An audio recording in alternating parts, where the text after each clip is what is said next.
What's going on, everyone? Welcome back to the show. So today we're going to take a look and listen to Representative Kaptur. She's going to be talking about Social Security reform. She's going to be talking about expanding Social Security. Now, what's important about Representative Kaptur is she was there back in 1983, the last time they reformed Social Security. So she has been watching this this whole time, okay? And so now we're going to hear what she has to say about reforming Social Security and the reason why she supports the Social Security 2100 Act. So that's what we're going to talk about in this video. But first off, you guys can do me a favor. Please like the video, subscribe to the channel, hit that little bell notification, and then click all. By clicking all, you'll get notified anytime we post a video. We do daily videos here, so by clicking the bell notification, clicking all, you should be getting updated every day. And just a reminder, thank you for your support. I really appreciate it. And you can also show support by joining our membership. You can click the join button below. It'll get customized emojis as well as custom badges. Okay, so let's go ahead. We're going to take a look and a listen to Representative Kaptur talking about Social Security reform. Here we go.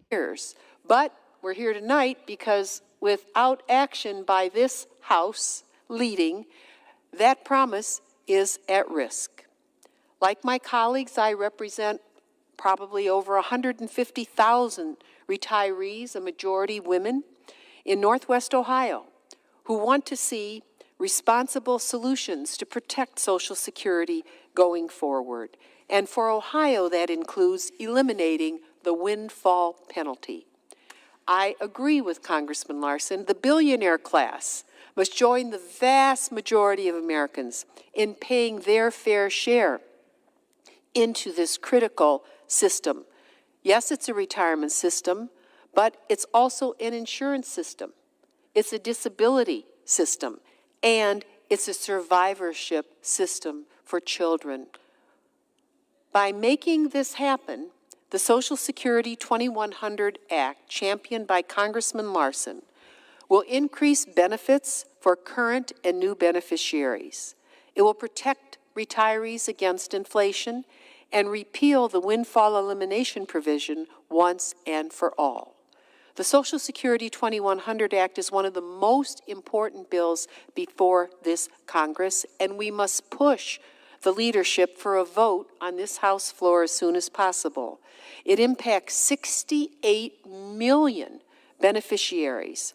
Already, there are 184 House co-sponsors of this bill, and Speaker Johnson could move this bill for the floor for a vote tomorrow.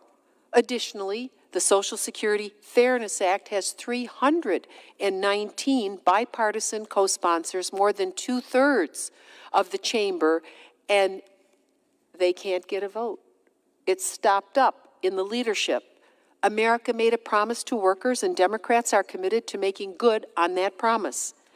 I'm the granddaughter of immigrants who worked at the lowest wage and worst jobs. First fired, last hired. They simply could not have existed if it were not for Social Security in their retirement years. The same was true for our parents. You see, Social Security is not just a program. It is a trust, a sacred trust, and that trust is intergenerational. I may be the only member here this evening who was present in the 98th Congress in April of 1983 to vote for the refinancing of Social Security Title II for the next generation. Among the most critical votes I ever cast, and I remember it to this day, as we stood on this floor and we cheered.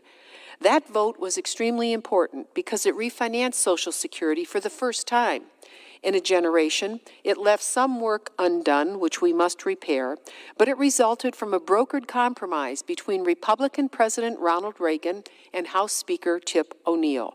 They knew how to compromise. Now Congress must meet its responsibility to do the same for this generation and those that follow. I want to make sure that we place in the record information about that brokered compromise and also reports from the U.S. News and World Report and other materials that attend to that extraordinary moment in history. Let's get the job done. We ask Speaker Johnson to bring up H.R. 2100 for a vote. And I want to thank Congressman Larson, Congressman Neguse, Congressman Cartwright, who are here this evening as part of this important messaging to the American people to say the time is now. Bring up H.R. 2100. Thank you for your extraordinary, persevering leadership. Okay, so that was Representative Kaptur talking about Social Security reform and demanding a vote for the Social Security 2100 Act. So it's very interesting.